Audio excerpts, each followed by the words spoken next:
नमस्कार. मी तुषार भद्रे भूमिशिल्प डिजिटलच्या वतीनं आपलं पुन्हा एकदा स्वागत करतो. एकूण सातारा नगर परिषदेची निवडणूक पूर्ण झालेली आहे, म्हणजे आता त्याचा निकाल 21 तारखेला लागणार आहे आणि मग आपण 20 तारखेपर्यंत एकूण तिथं नेमकेपणानं त्या निवडणुकीच्या पार्श्वभूमीवरती किंवा निवडणूक चालू असताना नेमकेपणानं काय घडलं, सातारकर नागरिकांच्या मनामध्ये जे काही 17 प्रश्न निर्माण झाले, तर त्याचा एक आढावा घेत आपण आता शेवटच्या काही भागांकडे आलेलो आहोत.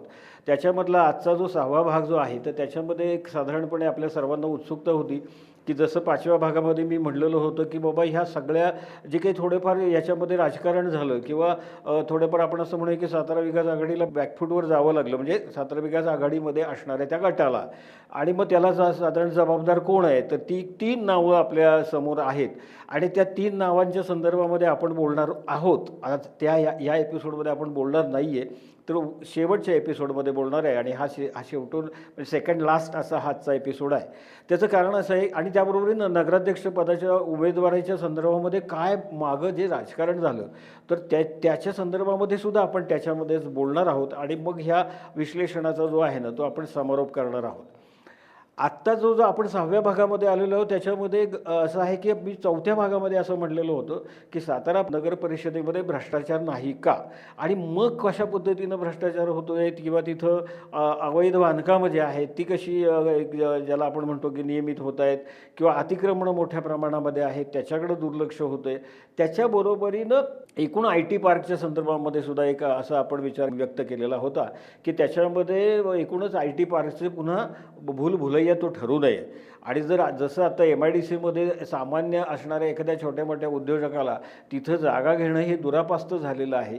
काही ठराविक मंडळींनीच तिथं आता जागा घेतलेल्या आहेत. कोणाला विकायची असली किंवा दुसऱ्याला कोणाला द्यायची असेल तर त्यांनाच ते द्यावे लागतात आणि मग त्यांची तिथे एक मक्तेदारी तयार झालेली आहे. मग ती जागा ताब्यात घ्यायची आणि मग त्याचे प्लॉट पाडायचे आणि मग अव्वाच्या सव्वा किमतीला ते विकायचे. तर असा जो सगळा तिथं झाल्यामुळं एकूणच आपल्या MIDC किंवा औद्योगिक नगरीची ही थोडीशी पिछेहाट आपल्याला झाली असं आपल्याला म्हणता येईल. तर त्या पद्धतीनं त्या IT पार्कच्या जमिनीच्या संदर्भामध्ये होऊ नये, तर असा एक मुद्दा मी मांडलेला होता आणि त्याचंही मोठ्या प्रमाणामध्ये सातारकर नागरिकांनी आणि छोट्या मोठ्या उद्योजकांनी खूप चांगलं स्वागत केलं आणि ते म्हणले की तुम्ही उत्तम आणि चांगल्या विषयाला हात घातला या निमित्तानं. आणि मग आपल्याला जर या पद्धतीनं पुढं जायचं असेल तर मग काही नागरिकांनी सुद्धा अशी अपेक्षा व्यक्त केली की आम्ही सुद्धा ह्याच्यामध्ये लक्ष घालू. काही संघटना पुढं आलेल्या आहेत, त्या म्हणल्या की नाही इथून पुढं आम्ही एकूण साताऱ्यामध्ये जो काही कारभार चालतो किंवा MIDCमध्ये जसं झालं आहे तसं जर समजा आता ह्या IT पार्कच्या संदर्भामध्ये होत असेल तर आम्ही निश्चितपणानं त्याच्या विरोधामध्ये आवाज उठवू, आंदोलनं करू आणि आमचं त्याच्याकडं लक्ष आहे. त्याबरोबरीनं भूमिशिल्प डिजिटलचं पण त्याकडं लक्ष निश्चितपणानं असणार आहे.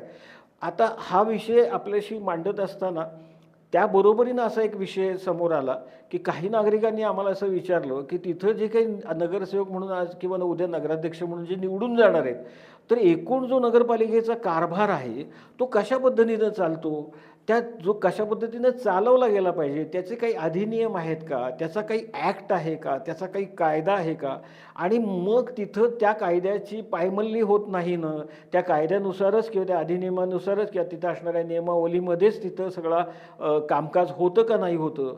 मग ह्याचं ज्ञान किंवा भान हे तिथं जाणाऱ्या नगरसेवकांना किंवा आता जाणाऱ्या नगराध्यक्षांना सुद्धा असणार आहे का किंवा असतं का, त्याचा काही अभ्यास त्यांनी केलेला असेल का, तर असे काही प्रश्न हे नागरिकांच्यामधूनच विचारले गेले मला.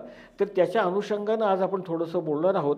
तर त्याच्यामध्ये माझ्याकडं हे जे काही मोठं असं जाडजूड पुस्तक आहे जे तुम्हाला मी दाखवतो आहे, तर हे जे पुस्तक आहे तर हे नगरपालिकेचा कारभार कशा पद्धतीनं चालला पाहिजे, तर ह्या पुस्तकाचं जे नाव आहे ते महाराष्ट्र नगर परिषदा व औद्योगिक नगरी अधिनियम 1965. म्हणजे हा 1965चा कायदा आहे, कायदा झालेला आहे. ह्याच्यामध्ये टप्प्याटप्प्यानं अनेक वेळा त्याच्यामध्ये अमेंडमेंट होत असतात, त्याच्यामध्ये काही बदल होत असतात, ते झालेले पण आहे त्याच्यामध्ये. पण हा जो काही अधिनियम 1965 आहे तर त्याच्या पद्धतीनं ह्या संपूर्ण नगरपालिकेचा कारभार चालतो. मग आता तिथं जाणाऱ्या नगरसेवकांना ह्याचं ज्ञान किंवा भान किंवा अभ्यास असतो का, तर त्याचं उत्तर साधारणपणे नाही असं आहे. मग तिथं ही बॉडी काम करताना कसं करतील, मग त्यातले एक दोन असतात म्हणजे ज्याला आपण म्हणूया की बाबा त्यांचा अभ्यास असतो या सगळ्याच्या संदर्भामध्ये, आणि मग ते म्हणतील ती पूर्व दिशा, ते म्हणतील तसं नगरसेवकांना त्यांच्या मागं फरफटत जावं लागतं. परंतु प्रत्येक नगरसेवकानं ह्याचा अभ्यास केला पाहिजे आणि हे सोप्या भाषेत आहे. म्हणजे ह्याच्यामध्ये अवघड आहे, कायद्याचं पुस्तक आहे ते फार अवघड आहे असं काही नाही आहे. म्हणजे तुम्हाला उद्या जर एखाद्या मीटिंगमध्ये किंवा सभेमध्ये बोलायचं असेल किंवा सभेची मागणी करायची असेल तर त्याच्यासाठी काय पद्धतीनं अर्ज करावा लागतो, त्याचे फॉर्मॅट सगळं सगळं असं कायद्यात बसवलेलं आहे. दुसरी गोष्ट, तिथं अनेक समित्या स्थापन केल्या जातात. मग आरोग्य समिती असती, बांधकाम समिती असती, वृक्ष समिती असती, अनेक प्रकारच्या समित्या तिथं तयार केल्या जातात. त्या समित्यांमध्ये कोणाला घेतलं जातं तर नगरसेवकांना घेतलं जातं आणि मग त्या समितीचा एखादा अध्यक्ष असतो आणि मग त्या सगळ्या समित्यांचं जे कामकाज जे चालतं त्याच्यावरती अंकुश कोणाचा असतो तर तो नगराध्यक्षांचा अंकुश असतो. आणि मग त्या समित्यांमध्ये झालेले ठराव म्हणा किंवा जे काही कामकाज आहे किंवा जनरल बॉडीमध्ये जे काही झालेलं असतं तर त्याचे इम्प्लिमेंटेशन करत असताना ह्या समित्या वगैरे तिथं काम करत असतात. मग ह्या समित्या स्थापन करण्यापासून त्याचे पण असणारे अधिनियम, त्याचाही असणारा कायदा किंवा तुम्हाला कुठलीही गोष्ट करायची असेल तर त्याच्यासाठी कशा पद्धतीनं तुम्हाला तिथं एक अर्ज करावा लागतो तर त्याच्यापासून सगळे नियम ह्या अधिनियम 1965 ह्या ॲक्टमध्ये किंवा ह्या पुस्तकामध्ये हे सगळे दिलेले आहेत. आणि मला असं वाटतं की येणाऱ्या नगरसेवकांनी ह्याचा अभ्यास करणं गरजेचं आहे.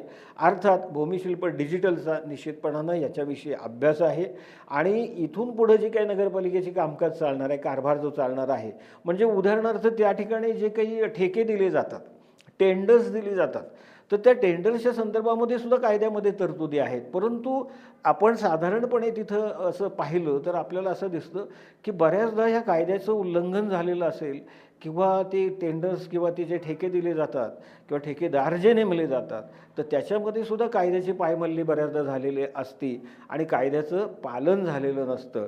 आणि मग तसं जर होत असेल तर मग निश्चितपणानं तिथं होणारे जे कामकाज आहे किंवा त्यांच्या माध्यमातून होणारे जे काही काम आहे, मग ते रस्त्याचं असो नाही तर कुठलंही काम असो, तर त्याच्या दर्जावरती त्याचा परिणाम होतो. आणि विनाकारण सातारकरांचा जो करातनं पैसा जो भरणा केला जातो तर त्याचा अपव्यय होण्याची शक्यता असते. तर त्याच्यामुळं ह्या कायद्याचा अभ्यास असणं हे सर्वांना म्हणजे अगदी नागरिकांनी सुद्धा केला पाहिजे. म्हणजे एखाद्या संदर्भामध्ये तुम्हाला काही तक्रार करायची असेल, तुम्हाला काही मागणी करायची असेल, तुम्हाला असं वाटत असेल की हे चुकीचं झालेलं आहे तर मग ते करायचं असेल, त्यासाठी तक्रार करायची असेल तरीसुद्धा ह्या सगळं ह्या नगरपालिकेचा नगरपरिषदेचा ॲक्ट जो आहे 1965चा तर ह्या पुस्तकामध्ये अत्यंत सोप्या आणि सरळ भाषेमध्ये दिलेलं आहे. बऱ्याचदा काय असतं की कायद्याचं अज्ञान आपल्याला असतं. आणि दुसरी गोष्ट अशी आहे की अरे बापरे, आपण मेहरबानांच्या विरुद्ध तक्रार करायची म्हणजे काय, अरे बापरे आपण नगरपालिकेच्या विरुद्ध तक्रार करायची म्हणजे काय, ह्यांना काय वाटेल त्यांना काय वाटेल, मग आपल्याला कोणाचा दबाव तर येणार नाही ना, आपल्याला कोणी धमक्या तर देणार नाही ना, किंवा आपल्याला काही टार्गेट तर केलं जाणार नाही ना. तर असं काहीतरी एक भीतीचं वातावरण असतं सामान्य नागरिकांच्यामध्ये. पण एक लक्षात ठेवा, ज्या वेळेला आपण मत देऊन आपण तिथं जर काही नगरसेवकांना पाठवत असू किंवा नगराध्यक्षांना पाठवत असू तर ते आपल्याला वेळ नाही म्हणून ते तिथं जाणार आहेत आणि आपण खऱ्या अर्थानं ह्या संपूर्णपणे शहराचे किंवा नगर परिषदेत चालणाऱ्या कारभाराचे, ज्याला आपण म्हणतो लोकशाहीमध्ये मालक कोण आहे तर we the people of India, आम्ही भारताचे लोक. आपल्या घटनेमध्ये पण सुरुवातच ती आहे. त्यामुळे आपण ह्या देशाचे मालक आपणच आहोत, तसं आपल्या शहराचेही मालक आपण आहोत. नगरपालिकेमध्ये आपण जे काही प्रतिनिधी पाठवतो तर त्यांना आपलं ऐकलं पाहिजे. आपण उगीच मेहरबान मेहरबान मेहरबान करून ते जसं मेहरबानी आपल्यावरती करतायत अशा पद्धतीनं आपण त्यांच्या मागे राहतो आणि मग ते एकदा निवडून आल्यानंतर 5 वर्ष त्यांना पाहिजे त्या पद्धतीनं ते वागत असतात. तर अजिबात नाही. मी तर म्हणतो मेहरबान हा शब्दसुद्धा अजिबात आता इथून पुढे वापरायला नाही. नगरसेवक हा शब्द वापरला पाहिजे. पण एक मान द्यायची पद्धत आहे म्हणून एक मेहरबान मेहरबान म्हणतात. ते काही आपल्यावरती मेहरबानी करत नाहीत. ते आपल्याला त्यांना आपण पाठवले, सेवक म्हणून पाठवलेला आहे. तर हे मात्र निश्चितपणानं नागरिकांच्या मनामध्ये पण असलं पाहिजे. आणि त्याच्यासाठी म्हणून आणि तिथं चालणारा जो कारभार आहे तो हा जो काही आहे महाराष्ट्र नगर परिषदा औद्योगिक नगरी अधिनियम 1965, म्हणजे 1965चा हा जो कायदा आहे, हा जो ॲक्ट आहे, त्या पद्धतीनं तिथं कामकाज चालतं. तर मी म्हटलं तसं की मेहरबान म्हणू नका, ते आपले सेवक आहेत. आणि लक्षात घ्या तुम्ही, हा जो काही कायदा आहे 1965चा, याच्यामध्ये सुद्धा जर तुमचा नगरसेवक हा जर नियमबाह्य वागत असेल तर त्यालाही तुम्हाला ह्याच्यामध्ये तरतूद आहे की त्याला अपात्र ठरवण्यासाठी सुद्धा नागरिकांच्या हातामध्ये ह्या कायद्यानं बरंच काही दिलेलं आहे. तर त्याच्यामुळे म्हणून हा कायद्याचा अभ्यास नागरिकांनी सुद्धा थोड्याफार प्रमाणात का होईना आपण करणं गरजेचं आहे. की एखादा नगरसेवक जर उद्धटपणे वागत असेल किंवा निवडून आल्यानंतर फिरकत नसेल, आपल्या काही कामकाज नीट करत नसेल, तर त्यालाही अपात्र ठरवण्यासाठी तरतूद किंवा तुम्ही काय करू शकता तर त्याची सुद्धा ह्या कायद्यामध्ये तरतूद आहे. दुसरा भाग असा महत्त्वाचा आहे की काही संघटना आणि काही लोकांनी आमचा तो चौथा भाग घेतल्यानंतर त्याच्यामध्ये जे काही अनधिकृत बांधकामं आणि त्याचा सुळसुळाट झालेला आहे साताऱ्यामध्ये, अतिक्रमणं खूप झालेली आहेत, त्यानंतर बांधकाम परवाना ज्याला आपण म्हणतो ना की परवानगी घेतलीच नाही आहे पण त्याचं कंप्लिशन सर्टिफिकेट पण दिलेलं आहे, काहींना ज्या काही नोटिसा ज्या काही पाठवलेल्या आहेत ते खटले पेंडिंग आहेत. दुसरी गोष्ट अशी आहे की मग मी म्हटलं तसं की जे काही अतिक्रमण झालेलं असतं त्याला 52-53ची नोटीस दिली आणि ती नोटीस दिल्यानंतर 30 दिवसाच्या आत त्याचं काहीतरी क्लॅरिफिकेशन व्हायला लागतं, नाहीतर मग नगरपालिका ते जे काही अनधिकृत बांधकाम असेल किंवा जे काही असेल ते पाडू शकते अशी त्यात तरतूद आहे. म्हणजे कुठल्या तर हा जो कायदा जो आहे MRTP ॲक्ट 1966 त्याच्यामध्ये आहे. तर पण तरीसुद्धा काय होतं की बाबा त्या 30 दिवसामध्ये मग कोर्टामध्ये गेले जातात आणि मग तिथं खटले प्रलंबित राहतात संपूर्णपणे, त्या तारखा नीट सांभाळल्या जात नाहीत त्याच्या, किंवा नगरपालिकेनं जी काही वकिलांची फौज उभी केलेली असते त्याच्यावरती मोठ्या प्रमाणामध्ये खर्च होत राहतो आणि जे काही इकडं जे काही अनधिकृत असतं ते आपलं व्यवस्थित चालू राहतं. तर ह्याच्यावरती सुद्धा एक वचक आपला असला पाहिजे. ह्या कायद्याचं पुस्तकसुद्धा अत्यंत साध्या सोप्या भाषेमध्ये सगळं दिलेलं आहे. तर त्याच्यामुळे याचाही अभ्यास नगरसेवकांना असला पाहिजे, नगराध्यक्षांना असला पाहिजे. नाहीतर मग एखादी तक्रार करायची, मग काहीतरी आपल्यावर दबाव येतो, मग आपल्याला असं वाटतं की अरे बापरे आपण काहीतरी चुकीचं करतोय की काय, मग आपल्याला काही त्रास होणार की नाही, किंवा मग काही आपण नेत्यांच्याकडे गेल्यानंतर नेते कुणाला धरतात तर सगळ्या अधिकाऱ्यांना दोषी ठरवतात. म्हणजे अधिकाऱ्यांच्यावरती सुद्धा दबाव येतो आणि अधिकाऱ्यांना काम करणं अवघड होऊन जातं. तर हा जो काही MRTP ॲक्ट 1966 आहे तर ह्याची पण माहिती ही आपल्या नागरिकांना असली पाहिजे.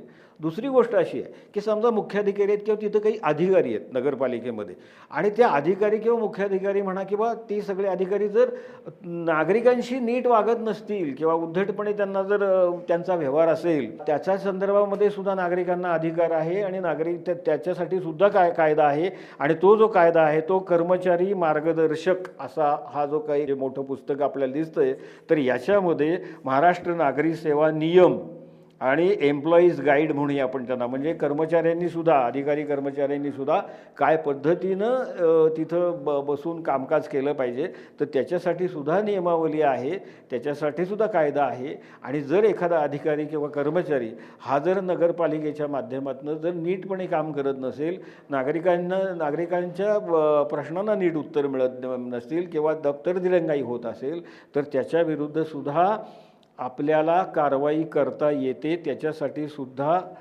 कायदा आहे आणि हे नागरिकांच्या हातात आहे. त्यामुळे नागरिकांनी नुसतं काय होत नाही हो, काही होत नाही हो, काही बदलणार नाही, हे होणार नाही, ते होणार नाही असं विचार न करता काही मंडळींनी याचासुद्धा अभ्यास केला पाहिजे आणि मग अंकुश आपल्याला ठेवता येईल. नगरसेवकांच्यावर असेल, नगराध्यक्षांच्यावर असेल किंवा कर्मचारी अधिकाऱ्यांच्यावरती सुद्धा नागरिक अंकुश ठेवू शकतील. असा हा महत्त्वाचा विषय मला असं वाटतं की हे जे कायदे आहेत ज्याच्याप्रमाणे ही नगरपालिकेमध्ये सगळा कारभार चालतो तर याच्या संदर्भामध्ये नागरिकांनी सुद्धा सजगतेनं ह्या कायद्याचा किमान माहिती घेतली पाहिजे, अभ्यास केला पाहिजे असं मी म्हणत नाही. माहिती आपल्याला असली पाहिजे, साध्या सोप्या भाषेमध्ये आहेत. आणि मग आपल्याला एकूण सातारा शहराच्या विकासाच्या संदर्भामध्ये आपल्याला निश्चितपणानं आपली एक भूमिका घेता येईल, चुकीच्याला चूक म्हणता येईल. कोणीही आपल्यावर मेहरबानी करत नाही, हा डोक्यामधला विषय काढून टाका. आणि नगरसेवक आहेत, नगराध्यक्षसुद्धा हे सेवकच आहेत आपले, तर या भूमिकेतून आपण त्यांच्याकडे पाहिलं पाहिजे. आणि त्याच्यासाठी हे दोन जे कायदे आहेत तर ते अत्यंत महत्त्वाचे आहेत आणि म्हणून हा एक विशेष एपिसोड आपण ह्या केला. पुढच्या भागामध्ये आपण एकूणच जे काही अनागोंदीचं सगळं राजकारण झालं त्याच्याबद्दल आपण जे काही 17 प्रश्नांच्याबद्दल बोलत आहोत त्याच्यामध्ये जबाबदार काही 3 नावं जबाबदार आहेत असं एक बोललं जाते, नागरिकांच्यामध्ये बोललं जातं. ते नेमकी नावं कोण आणि नगराध्यक्षपदाच्या उमेदवाराच्या संदर्भामध्ये काय प्रकारे पडद्यामागे राजकारण झालं, कसं ते फिल्डिंग लावली गेली होती, कोणी लॉबिंग केलं, का केलं आणि कसं केलं, आणि प्रत्यक्षामध्ये जे काही 2 सर्वे झाले होते त्या सर्वेमध्ये नेमकेपणानं नगराध्यक्षपदाच्या उमेदवारांची नावं कुठली होती आणि त्यांना उमेदवारी मिळाली आहे का नाही मिळालेली आहे. तर हा मात्र आपण आता ह्याच्या पुढचा म्हणजे 7वा एपिसोड जो आहे तो शेवटचा म्हणून आपल्या ह्या विश्लेषणामध्ये करणार आहोत. तूर्त मी इथं थांबतो, परंतु भूमिशिल्प डिजिटलचे संपादक पद्माकर सोळवंडे यांच्या वतीनं मी आपल्याला सर्वांना आवाहन करतो की भूमिशिल्प डिजिटल सबस्क्राईब करा, शेअर करा, लाईक करा आणि अधिक लोकांच्यापर्यंत ते पोहोचवा. तूर्त इथं थांबतो. धन्यवाद.